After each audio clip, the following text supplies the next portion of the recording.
Today's video, we are saying goodbye to this little Klondike town.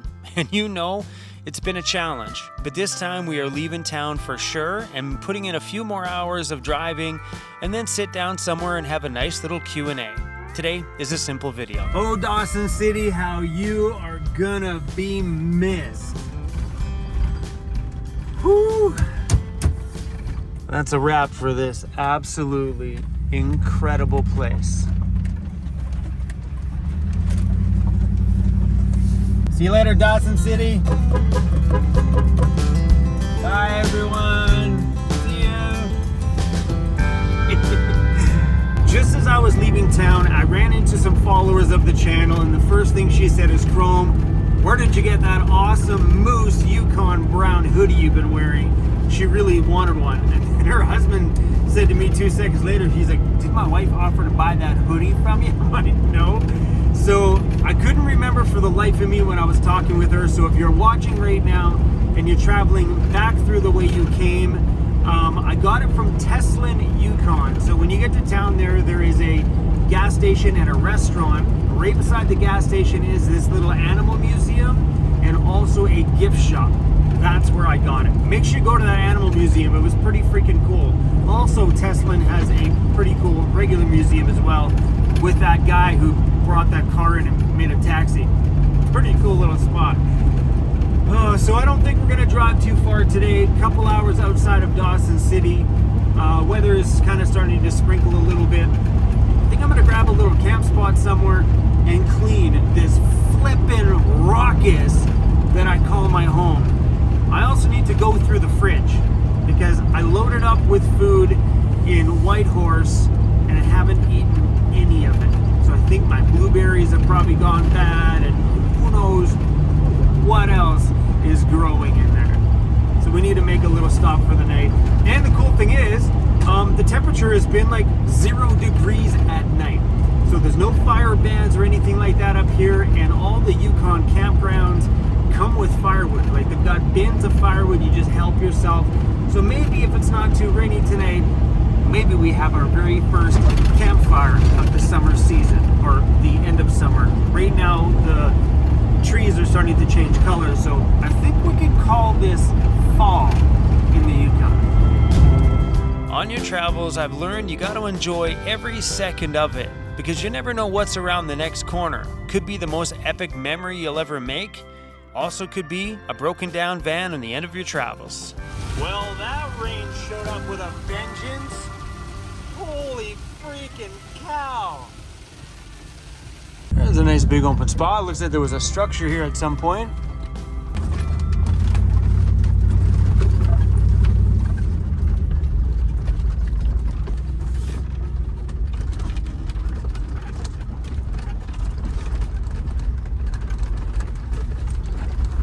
Spot here. Howdy friends, you guys want to hang out with some other rocks? Hey buddy, I got you some friends. That one's a little sharp. What do you say? Normally we do one big rock, but I can't find a big rock.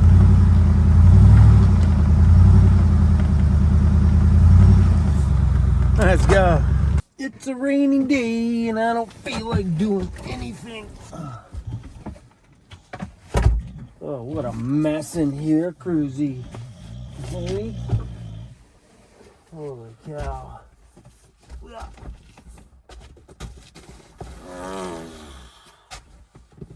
How does this happen, bro? Cruzy, how does this happen? You want some food first? How about we feed you? Okay, buddy. The food's already thawed out. We just got to break it up into bite-sized pieces for you. We got fish, bison, and pork. Kind of a gross combination, but here's what you're getting. Pulled out my flannels the other day because I wasn't sure which one to wear. Silly boy. We're just gonna stuff these back in my cupboard. I know I should pull out my shirt folder. Another day. Cruzy, that sounds so gross. I think this propane bottle is going to be empty in a second. We're going to cook this partially inside and partially outside. It's raining out there, but I don't like cooking bacon or anything fatty inside the van because, well, it makes everything all greasy and it smells bad. Cruzy, you leave your dirty mouth over there, bro.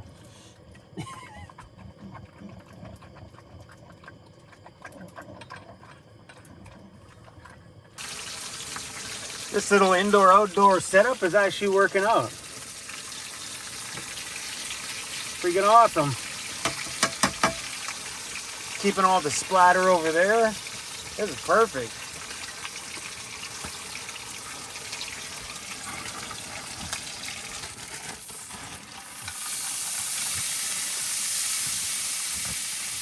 A little maple syrup on the hash browns. Yeah. So we haven't done this in a little while.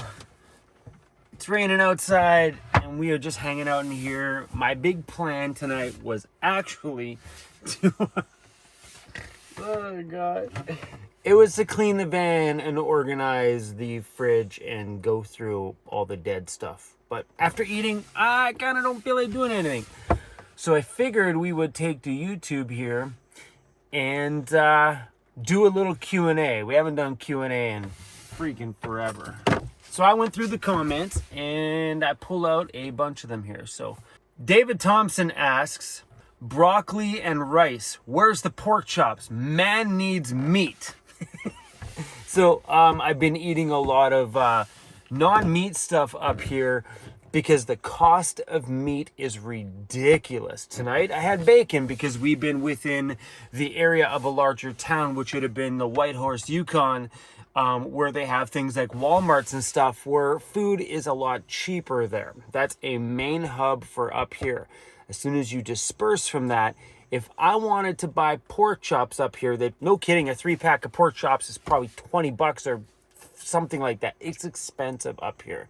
You want to buy a little steak like this? $20. It's ridiculous. And I don't know what they do with all this meat because there's no freaking way people are buying that product. There's no way the locals up here are purchasing that.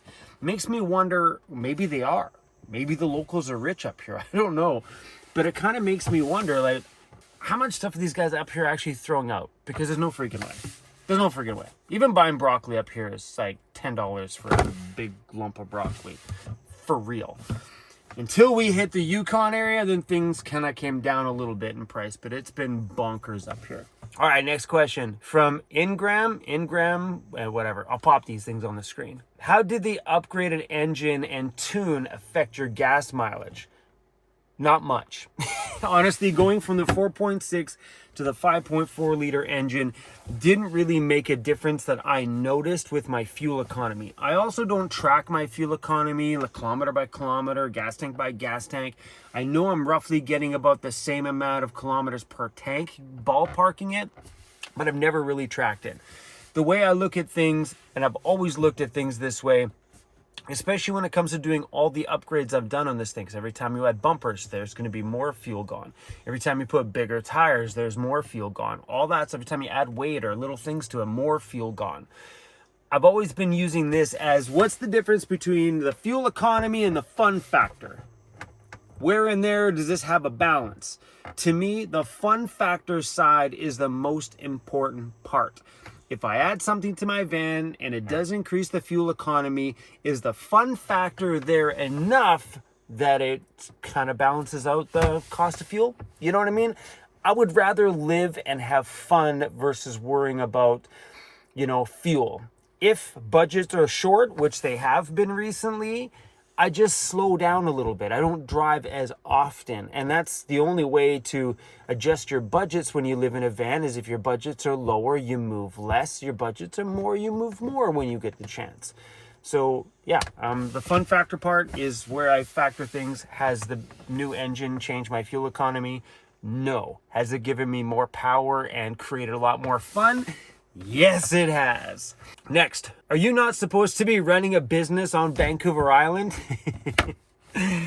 Yes, I do run a business on Vancouver Island. So, the business that we have on Vancouver Island, the great big shop you guys watch unfold before we started traveling for this season, is mainly an online store. That's the predominant business. There is an online store, meaning that I don't physically need to be at that location to make that store function.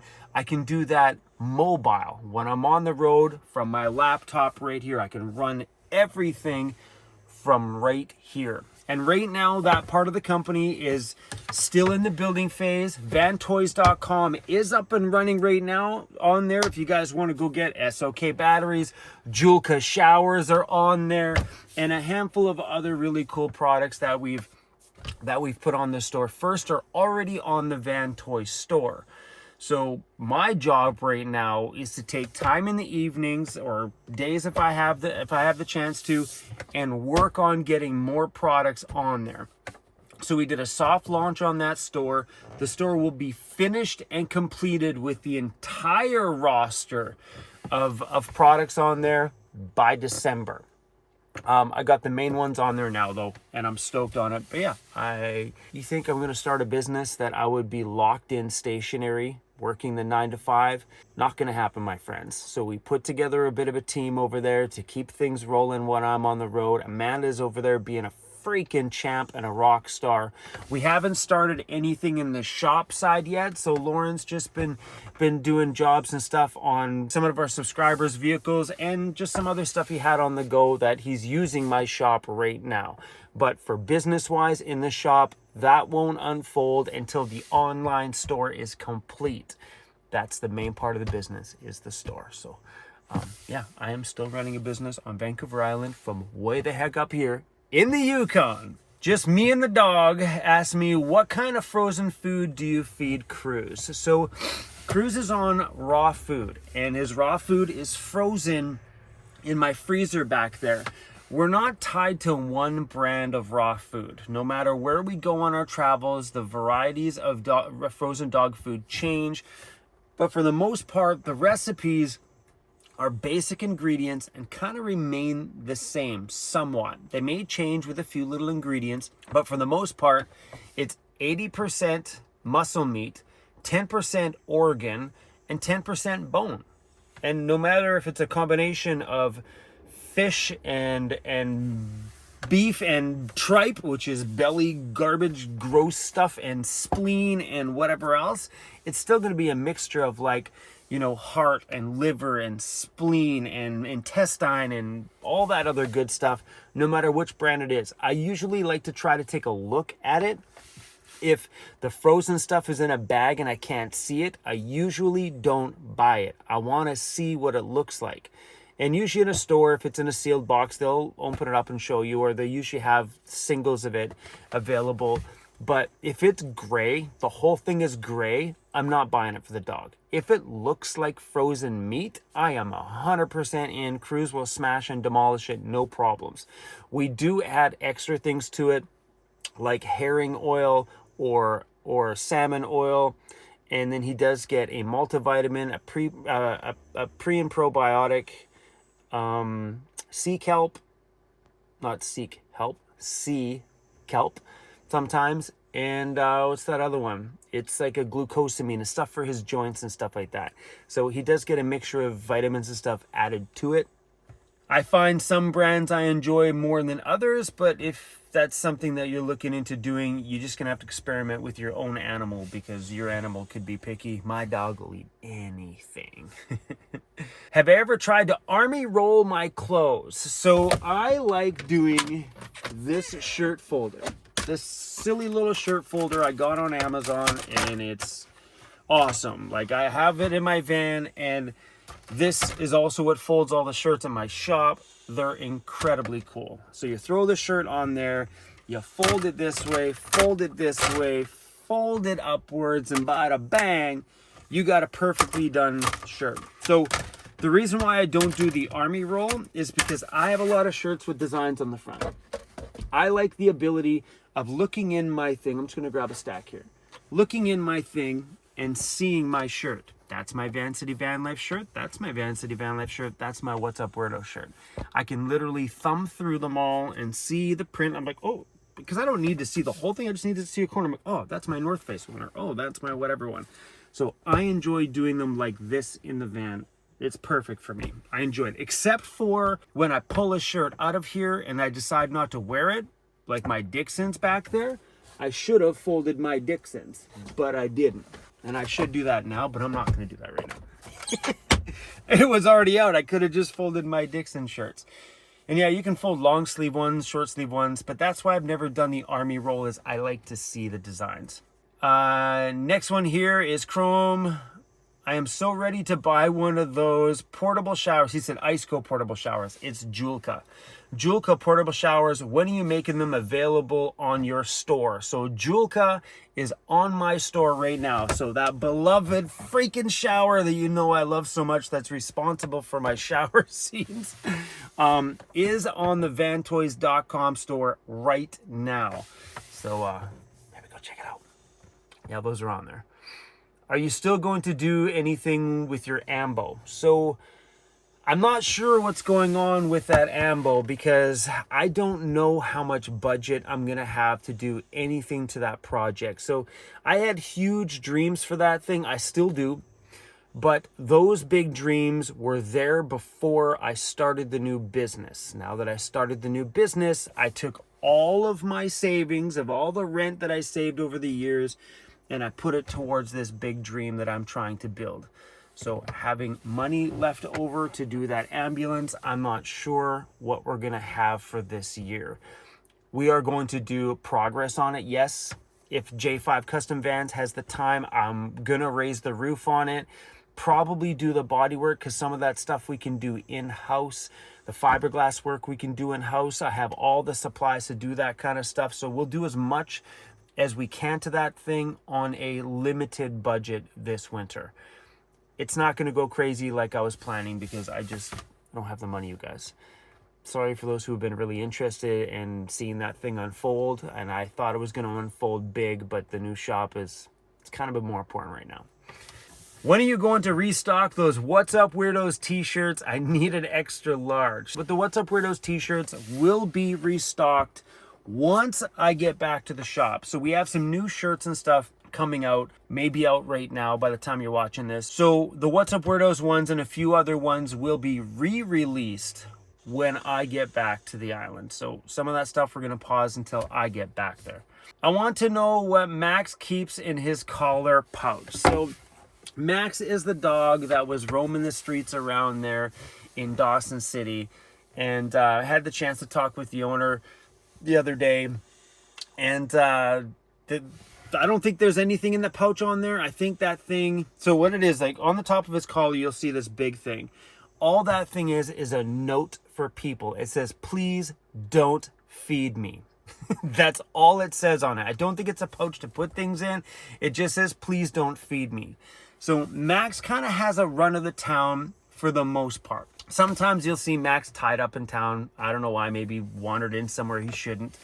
Or the Chinese food restaurant is feeding him too much. So what the owner said is that he goes to the Chinese food place all the time because they always give him food.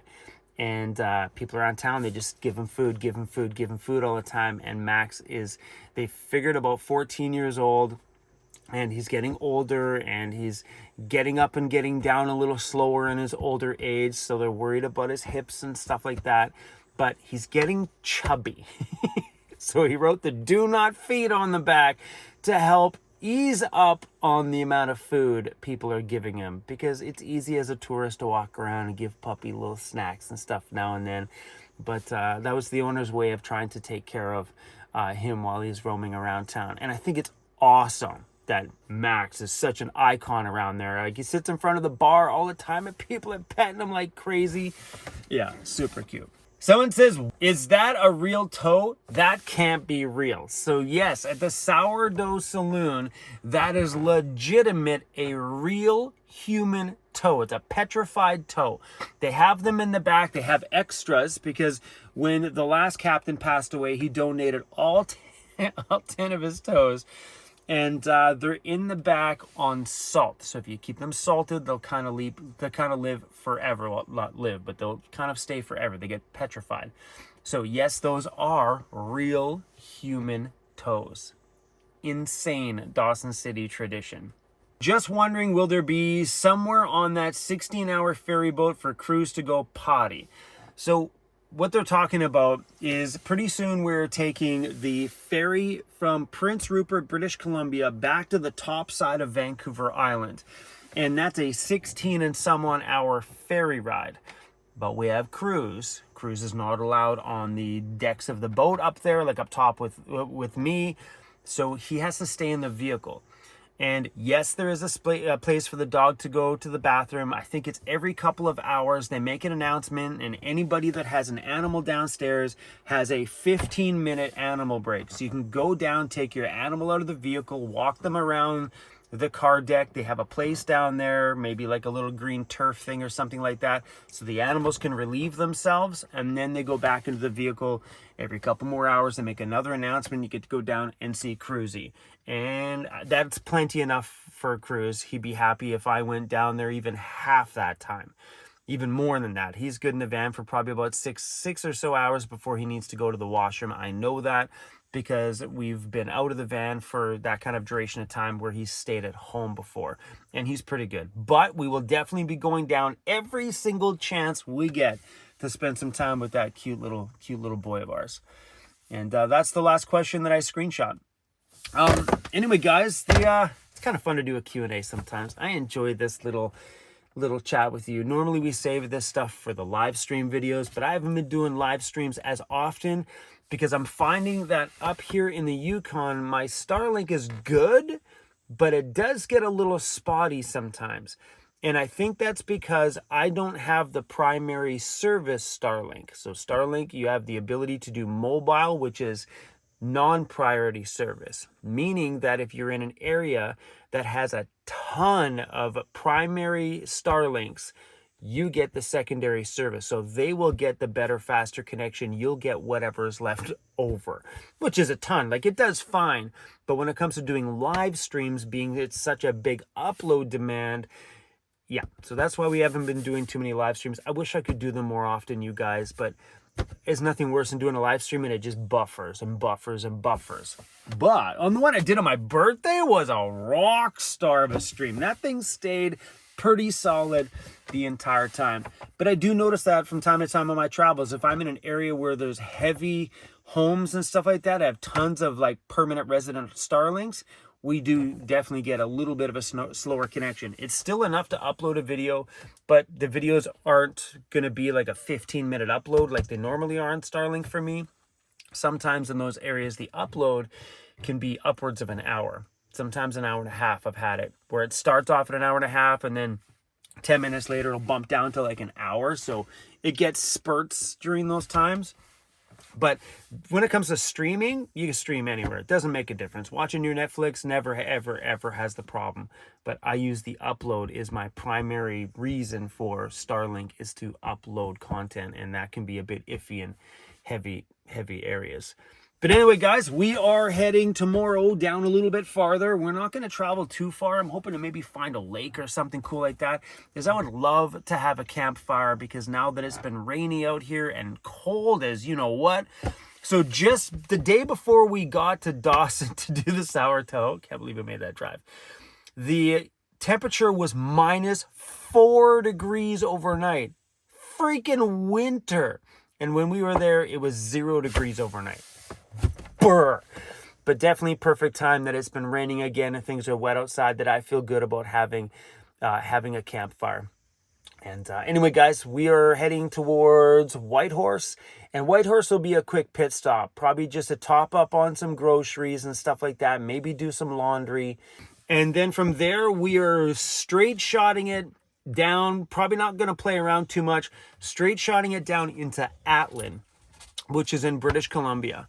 Then once I finish exploring the Atlin area, go straight down highway number 37 and go visit the crew at the Gold Claim, and then wind our way down into Terrace, BC, which I would love to explore a little bit more, maybe hang out with some of the local subscribers out there, because I kind of feel a bit of an attachment to Terrace because of my transmission going there. I spent a bit of time there, met some really great subscribers there that helped me out. So yeah, maybe we'll pause for a little bit in Terrace for a handful of days, and then make our way into Prince Rupert and spending a bit more time out that way. Now that I'm kind of slowing a little bit on my travels, I'm not like ba. Maybe we'll pause in Prince Rupert for a week or so before we catch that ferry back to the island. But I think we got about a month. I don't even know. we got some time left on this travel. Don't worry, guys. Lots of exploring still be done. That's all I got for you guys today. Thanks for watching. This time, I promise, we're done with Dawson City. For this year, anyway. Well, maybe not. Maybe we fly into Dawson City for the dog sled races during the winter. That'd be cool. All right, y'all. Keep your double V's up. See you on the next one.